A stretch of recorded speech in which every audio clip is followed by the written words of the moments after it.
नमस्कार मित्रों, RVISPCS classes में स्वागत है आपका। आज भूगोल के महत्वपूर्ण प्रश्नों को लेकर आए हैं जो कि सभी परीक्षाओं के लिए महत्वपूर्ण है। चलिए शुरुआत करते हैं। यहाँ स्थलाकृति दी गई है और ये स्थलाकृति किस महाद्वीप से संबंधित है, हमें मिलान करना है। तो अकांकागुआ देखिए, अकांकागुआ दक्षिणी अमेरिका से संबंधित है। मेसेटा, मेसेटा आपका यूरोप से है। मेसेटा कहाँ से है? यूरोप से है। और गिब्सन डेजर्ट ये ऑस्ट्रेलिया से है, गिब्सन डेजर्ट। और सेरेंगेटी मैदान ये आपका अफ्रीका से है, सेरेंगेटी मैदान अफ्रीका से। एक बार और, अकांकागुआ दक्षिण अमेरिका से, मेसेटा यूरोप से, सेरेंगेटी मैदान अफ्रीका से, गिब्सन डेजर्ट ऑस्ट्रेलिया से। मिलान हो गया है। आगे देखते हैं। देखिए पीसेस में पूछा गया प्रश्न है, डार्लिंग श्रृंखला ऑस्ट्रेलिया के निम्नलिखित तटों में किस पर अवस्थित है? तो डार्लिंग श्रृंखला ऑस्ट्रेलिया के दक्षिण पश्चिमी तट पर है। ठीक है, दक्षिण पश्चिमी तट पर अवस्थित है। प्रश्न है, किसे पर्वतों का सागर कहा जाता है? ब्रिटिश कोलंबिया को पर्वतों का सागर कहा जाता है। यूपीपीसीएस मेंस 2015 परीक्षा में पूछा गया है। ब्रिटिश कोलंबिया को पर्वतों का सागर कहते हैं। ब्रिटिश कोलंबिया को यह नाम मॉलिन न्यूकश सेंट जॉन की पुस्तक the sea of mountain and the an account of lord Dufferin tour through British Columbia के आधार पर दिया गया है। तो ब्रिटिश कोलंबिया को पर्वत का सागर कहा जाता है। इतनी बात याद रख लीजिए बस, और ज्यादा नहीं याद करना है। आगे देखिए, विश्व की सबसे ऊंची चोटियां किस पर्वत प्रकार के पर्वतों पर पाई जाती हैं? सबसे ऊंची चोटी देखिए माउंट एवरेस्ट है। तो चोटियां कहा गया है, तो ये नवीन मोरदार पर्वत पे विश्व की सबसे ऊंची चोटियां पाई जाती हैं। माउंट एवरेस्ट सागरमाथा भी कहते हैं, चोमो लुंगमा कहते हैं। ये अनेक चोटियां हिमालय क्षेत्र श्रेणी में पाई जाती हैं। नवीन मोरदार पर्वत, हिमालय पर्वत एक नवीन मोरदार वलित पर्वत है। ठीक है। विश्व की सर्वाधिक लंबी पर्वत श्रृंखला एंडीज पर्वत श्रृंखला सबसे लंबी है विश्व की। एंडीज दक्षिण अमेरिका की प्रमुख विश्व की सबसे लंबी पर्वत श्रेणी है। इसकी लंबाई प्राकृतिक विभिन्न प्रामाणिक स्रोतों से 7,000 किलोमीटर से 8,900 किलोमीटर तक माना जाता है। नवीन वलित पर्वत नहीं है इनमें से। तो नवीन वलित पर्वत आपका हिमालय है, रॉकी है, आल्प्स है, सियरा नेवादा नहीं है। रॉकी, हिमालय, आल्प्स आदि पर्वत श्रेणियां नवीन वलित पर्वत का उदाहरण है। सियरा नेवादा ये ब्लॉक पर्वत का उदाहरण है। यह पर्वत संयुक्त राज्य अमेरिका के कैलिफोर्निया में सियरा नेवादा पाया जाता है। ठीक है। एंडीज पर्वत श्रृंखला निम्नलिखित में किस महाद्वीप में स्थित है? दक्षिण अमेरिका में स्थित है। एंडीज पर्वत श्रृंखला दक्षिण अमेरिका में स्थित है, याद रखिएगा। निम्नलिखित में से किस महाद्वीप में एंडीज पर्वत श्रृंखला है? दक्षिण अमेरिका में है। यू रिपीटेड क्वेश्चन आ गया। देखिए घास के मैदान इधर दिए गए हैं और इधर देश दिए गए हैं। मिलान करने आया है। पंपास आपका अर्जेंटीना, घास का मैदान अर्जेंटीना का है पंपास। विल्ड आपका अफ्रीका का, सॉरी, विल्ड आपका दक्षिण अफ्रीका का है, अफ्रीका का विल्ड। डाउन्स ऑस्ट्रेलिया में आ जाएंगे। पुस्टैज हंगरी में आएंगे। ठीक है, पुस्टैज घास का मैदान हंगरी, डाउन्स ऑस्ट्रेलिया, विल्ड दक्षिण अफ्रीका और पंपास अर्जेंटीना। मिलान हो गया है। आगे देखते हैं। देखिए यहाँ पर मिलान करने आया है। अंध महाद्वीप विश्व की छत, मोतियों का द्वीप, हजारों झीलों का देश। बहुत अच्छा क्वेश्चन है, बार बार पूछा जाता है। अंध महाद्वीप देखिए, अफ्रीका को अंध महाद्वीप कहते हैं। विश्व की छत, पामीर के पठार को विश्व की छत कहते हैं। हजार झीलों वाला देश फिनलैंड है आपका। फिनलैंड हजार। मोतियों का द्वीप बहरीन है। बहरीन मोतियों का द्वीप है। आइए आगे देखते हैं। आगे प्रश्न, निम्नलिखित में से कौन सा ध्रुव नगर के नाम से जाना जाता है? तो शिकागो को ध्रुव नगर माना जाता है। शिकागो। धूम्रपान की समस्या इस समय तक बढ़ गई हुई थी। इस प्रतिबंध हेतु 2005 में अध्यादेश लाया गया था। पुराना क्वेश्चन है। शिकागो को ध्रुव नगर के नाम से जाना जाता है।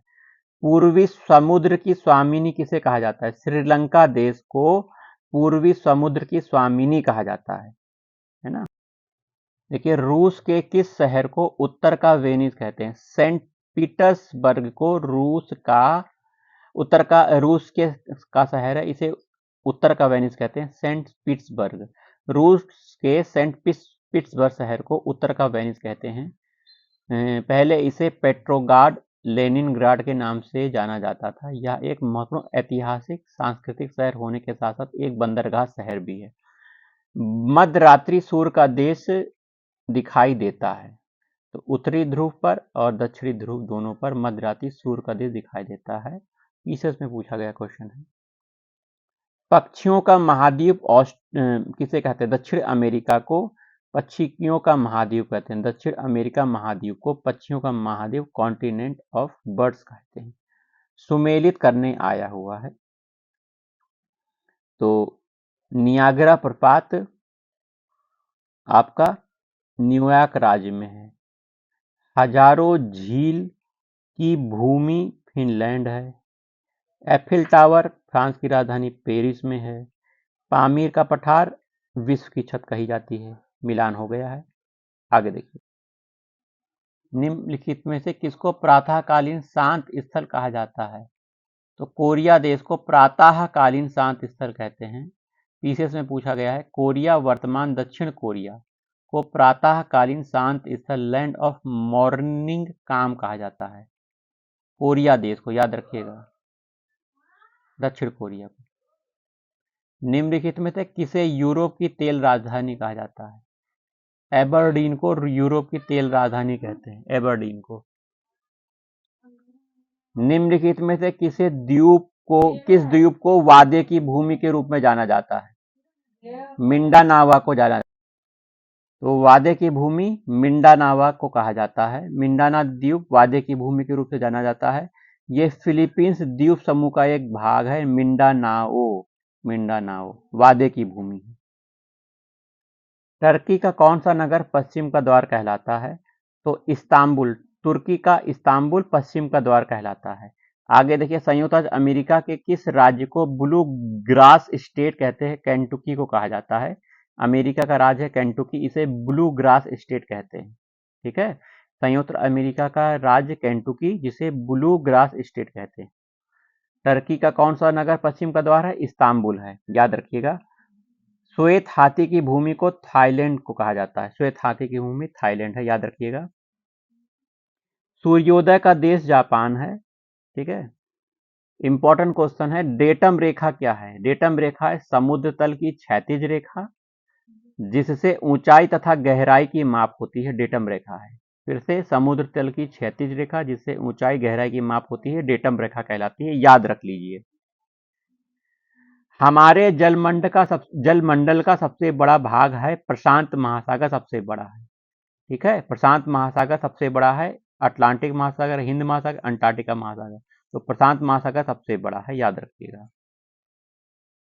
90 ईस्ट रिज, 90 अंश पूर्व रिज, 90 ईस्ट रिज याद रखिए। 90 ईस्ट रिज निम्नलिखित में से कौन से महासागर में स्थित है? हिंद महासागर में 90 ईस्ट रिज स्थित है।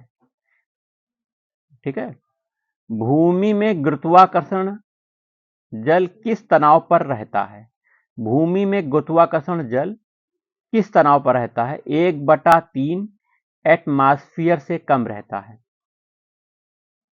यहां समुद्र का नाम दिया गया है। पूछा गया निम्नलिखित में से कौन समुद्र सबसे गहरा है? इनमें से सबसे कौन गहरा है वो देखना है। तो इसमें से दक्षिण चीन सागर सबसे गहरा है। दक्षिण चीन सागर प्रशांत महासागर का हिस्सा है, जिसमें करीमाता, मलक्का जलडमरू से लेकर ताइवान के जलडमरू तक का क्षेत्र शामिल है। 5377 मीटर यह गहरा है, दक्षिण चीन सागर। जबकि बेरिंग सागर आपका, भूमध्य सागर और जापान सागर के बारे में सुन लीजिए। बेरिंग सागर आपका 3500 मीटर गहरा है। भूमध्य सागर 5200 मीटर गहरा है और जापान सागर 3300 मीटर गहरा है। आगे देखिए, कौन सा सुमेलित सही नहीं है? तो एक टेलीग्राफ पठार हिंद महासागर यही सुमेलित नहीं है। कोको कटक प्रशांत महासागर सुमेलित है। वेल्विस कटक अंध महासागर सुमेलित है। अगुलहास बेसिन हिंद महासागर। टेलीग्राफ पठार अटलांटिक महासागर में स्थित है, न कि हिंद महासागर में। टेलीग्राफ पठार कहाँ है? अटलांटिक महासागर में, याद रखिएगा। यहाँ नदी दी गई है और शहर दिया गया है। नदी किस शहर के किनारे स्थित है, या फिर शहर में कौन सी नदी बहती है, ये मिलान करने आया है। तो सबसे नीचे से हम चालू करते हैं। डेन्यूब नदी हमें याद है, ये वियना ऑस्ट्रिया में है, बहती है। कई वैसे राज्यों में, नगरों में बहती है। तो ये डेन्यूब वैसे वियना है इसमें, तो वियना में बहती है। डेन्यूब नदी वियना के किनारे है। नाइजर नदी आपका नियामी, नाइजर नदी नियामी शहर के। पराग्वे ये असंसियन पराग्वे असंसियन बसरा शहर। सत अल अरब नदी है, सत अल अरब बसरा में है। तो मिलान कर लिया है आपके। देख फिर मिलान करने आया है। नगर हैं, नदियां हैं, ठीक है।